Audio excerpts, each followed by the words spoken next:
This is Fred Beck from Fred Talks Fighting. I'm in London today, joined by JMX. It's been a while since we've done one of these sit-down interviews.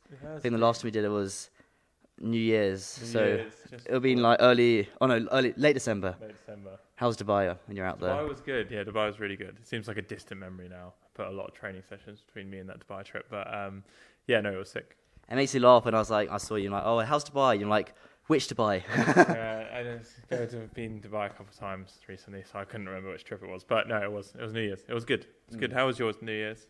It was good. I went to a party actually. I never go to any parties ever, so it's quite rare. Yeah, don't go to parties. It's bad for you. It is. It's true. Like I never really go out or kind of party much, but at that time I did go out. But that was the last time you drank. Last time. Yeah. You kind of had a party lifestyle. Yeah, that's the last time I drank. So I'm actually really gassed because I didn't drink loads, but I drank relatively consistently. Obviously not too close to fights, but I haven't drank for 2.5 months now, which is a bit of a record for me. So I'm pretty gassed about that. How much of impact does drinking make? Is it the morning after? Does it affect your training, or does it affect your lungs? How does it all work? I mean, I don't know the exact science. Inevitably, it doesn't have a great effect. Like the day after, you're definitely going to train not as good. And I think also the mental thing too. It's just like the mental discipline of abstaining from it keeps you fresh. And yeah, you never have any hangovers. Not that I got hangovers anyway, but I just don't think it's empty. It's dead calories, so it's not useful for anything. And also, I think it just makes you a bit slow and bit groggish the next day. And when you're training every day, can't afford that. So you feel a lot fresher. Yeah, no, I feel really fucking sharp. Like I'm already, I was on weight a couple of weeks ago. I'm feeling I've been able to actually get stronger and bigger this camp, which is good because I've had a lot more time to get ready. But I'm already in incredible shape, like ready to fight, and I'm still like 5-6 weeks out. So I'm feeling very, very good. When do you aim to stop the sparring? Is it like 1 week before, 2 weeks before? How do you aim to plan it? 1 week before. I'll sort of 5-6 days, and then I'll have the 5-6 days before, and then you go into fight week, ease off, still do some training, but nothing too serious.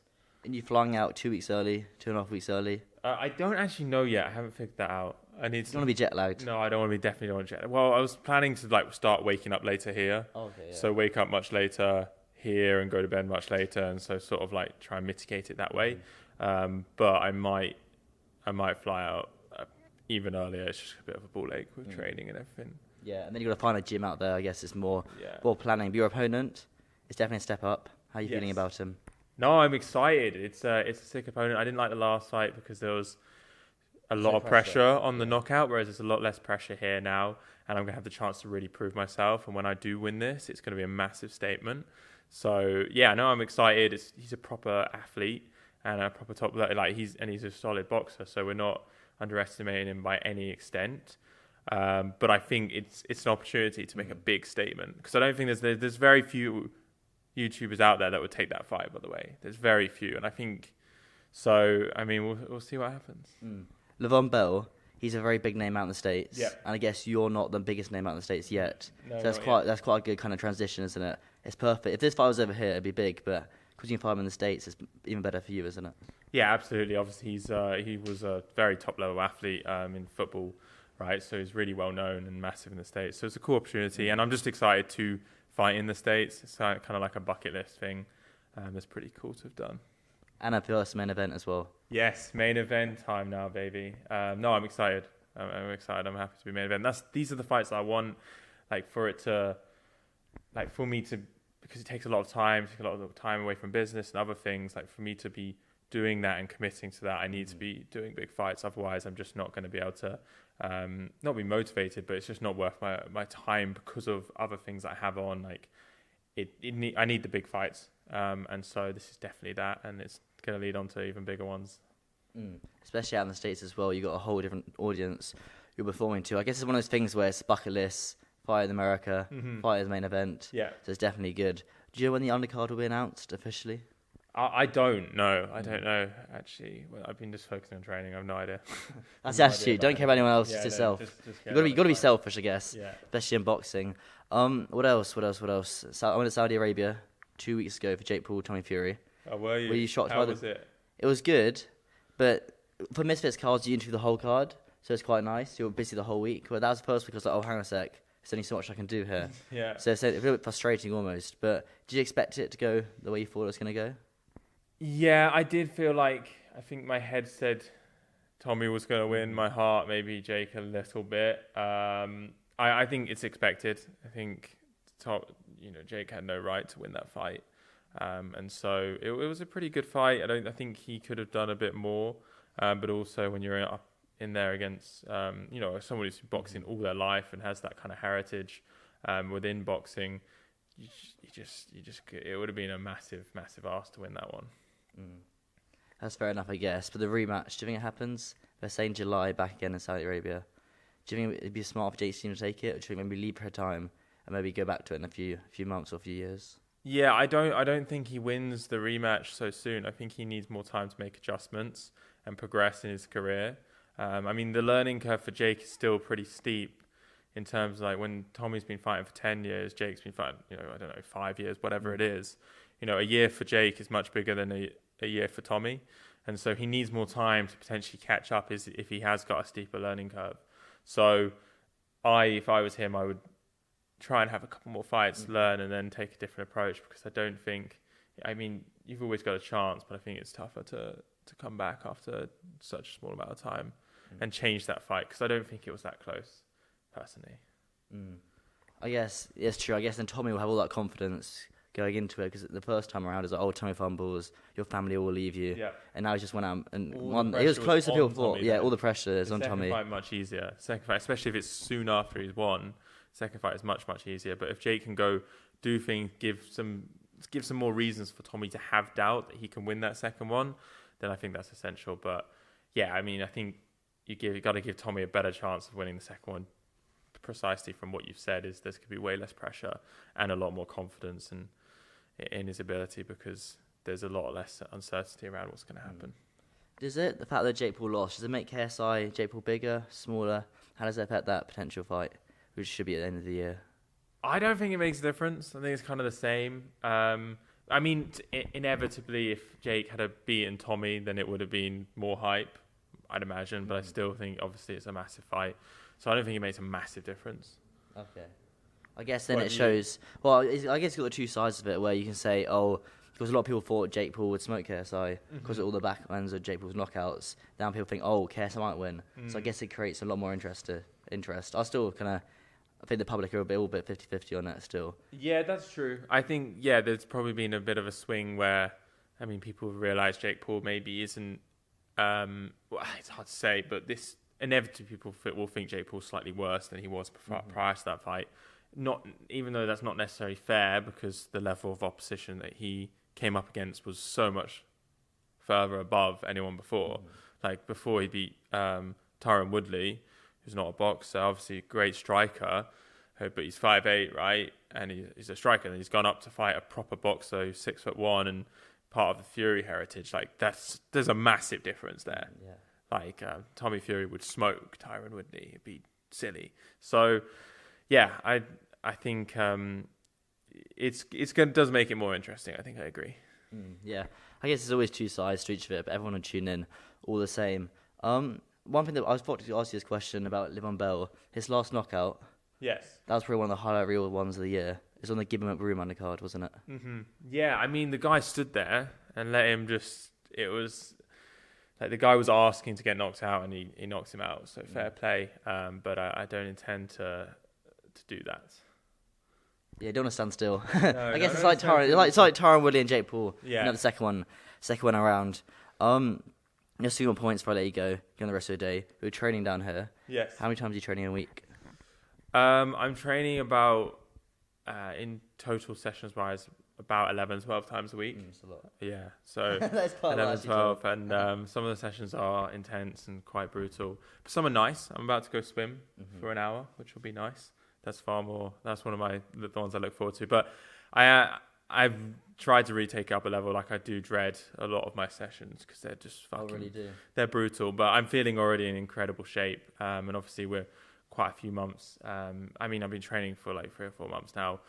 Since the last fight, took a bit of a break and then been training more or less non-stop since then. But we'd obviously ramped it up this year since I had an inkling of the potential fight. So yeah, we're feeling very ready. I think it's just important that I go out there, but also like up the sparring and been sparring a lot. So that's given me a lot of confidence. Mm-hmm. Swimming, do you enjoy it? It's always been a weird one where you're so tired, but you're not sweating. Yeah, I mean, I used to be a pretty decent swimmer when I was a kid, so I love swimming. So it's easy for me, and I find it quite therapeutic. I guess you're a tall guy, so you have got the right build for it. Rowing would have been rowing, basketball, kind of the sports of taller people would suit it. But for yourself, boxing out in the States, it looked to impress quite a few people. You want to box about kind of 3-4 times this year. Yep. That's what everyone says. I know it's cliche, but I think you told me that last time. A win over LeBron Bell, who would be after that? I think, we know. It's Logan Paul. I mean, there's been discussions. I think JJ even put it. No, JJ put it on his story. The winner takes Logan Paul. Oh, I think. Did? Okay, that's yeah. At least someone tweeted me that. Unless they're. I should have seen that. That's really bad of me not to see that. I'm on Twitter 24/7 as well. So I think he's been running for a long time, but this is starting to get talked about a lot more. It's out in the States, beating American. I think it sets it up very nicely. So I think after I make a fucking statement on April the 21st, it's going to be very hard for Logan to keep running. It's like that moment, I think, you're familiar with UFC?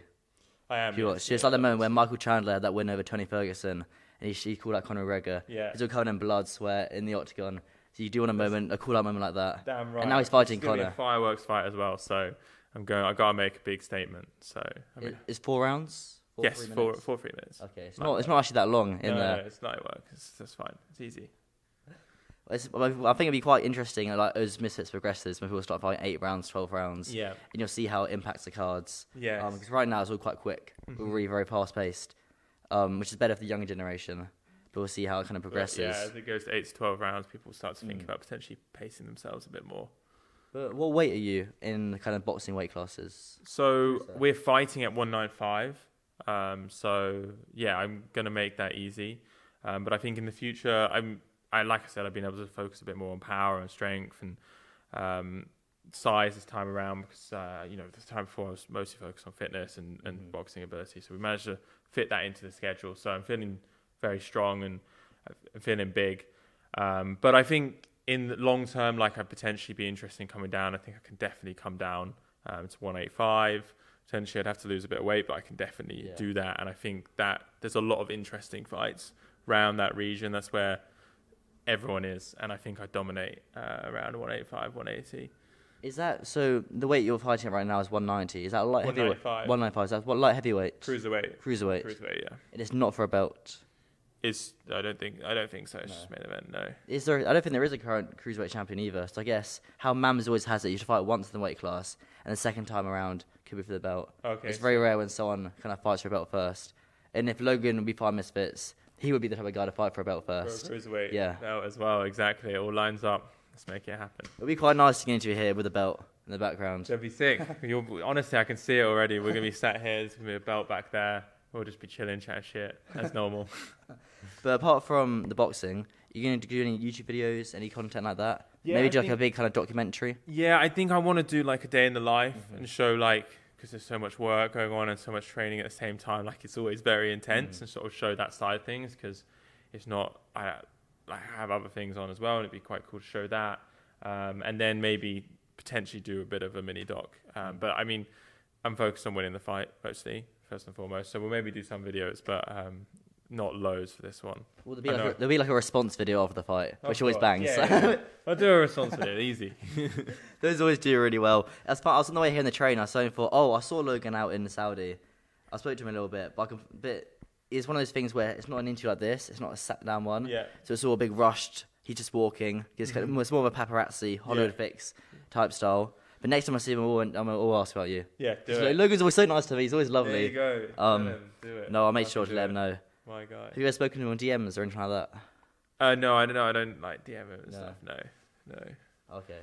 Do you get a lot of people popping up in the DMs like before a fight saying good luck, all that sort of thing? Yeah. I get lots of people. So yeah, really appreciate everyone who does that. And like I want to say as well, I'm very grateful to be on the Misfits main event card and to all the fans, all the people that support me, and even the people that meme me. This is the good thing going into this fight is because even though I won, I did kind of get memes, and it doesn't really get worse than that. because I got dropped. Anyway, we're going. You might as well want to say, oh. That's so hard to say. No, I mean, So I can't get memed again. But, I'm just very appreciative. I think it's really cool that I get to do main event America on the Misfits card. So I'm very grateful for that. So I want to say thank you. And the after party in Florida, that'll be quite mad. Oh, it's going to be fucking lit, Fred. Damn right. I'm not going to be there. Why? Because I'll beat this. Kingpin is the same. Is on April 22nd. Okay, it's closer, right? It's alright. I'll let you off. It's alright. You can fly out a little bit later. Well, yeah. Well, actually, true. Are you coming back straight away, or are you staying in Florida? I don't know. It'd be nice to stay in America, I think, for you. Yeah, I might stay in America or go to Jamaica or something because it's super close, like 2 hours away. That would be pretty chill. Because I'm gonna need to chill out after that. I'm gonna go crazy and then I'll chill out. Yeah, that's the plan. That sounds pretty good then. Merchandise? Do you think we're gonna have some fight team tracksuits or anything like that? I mean, I can't. I just. It's too much of a headache. Too much effort. I'm like, even like designing my shorts. I'm like, I know everyone spends loads of effort in this. I'm like, I just can't. I'd rather spend my time training. Like, I think if you just have a black pair of shorts with JMX there. Yeah. It's just sick branding anyway. I'll get something basic. I'll get something basic done. I don't know about team tracksuits. I think that's a bit OTT. But yeah, I mean, maybe in a couple of fights' time. Just Logan Bell, he'll have team tracksuits. He'll have team tracksuits. He'll definitely have team tracksuits. And it's just like, yeah, what's the point? It's not going to make a difference. Are you going to play the Brit bad guy? You're going to be kind of Joel like you are now, or more amped up? I'm going to be amped up. We're going to have to get everything amped up for this. We'll see how it goes. I think inevitably the pressure is going to be on him. So if we need to ramp that anymore, then I will. But I don't know. We're going to see how it goes. I'm feeling very, very good. I think the confidence in my training and how I'm improving. I'm just excited to make the most of everything. I do love Misfits fight weeks because it does go from like 0 miles an hour to 100 in a matter of seconds. Like every fight week, that's me a boring one. And then I guess the last one people were saying, it's me boring. And then the massive brawl at the press conference happened. Yeah. It went really, really crazy for ages. And it wasn't fake or anything. So I remember running outside and like Waleed was like really, really angry, kind of being held back by security. And then I think there was when we got 3 people fighting on a press conference.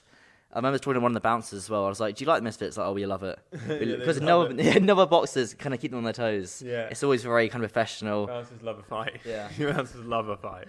And they probably get bored after a while. Yeah. Kind of just standing there looking cool. They can actually get involved. Yeah, get involved. Yeah, no, I've been. Yeah, no, trust me, I know from personal experience. Bouncers love a fight. So. Well, also bouncers are boxers, so you've got to be careful. But Joel, I'll see you soon. Thank you. Big up, Fred. Pleasure as always.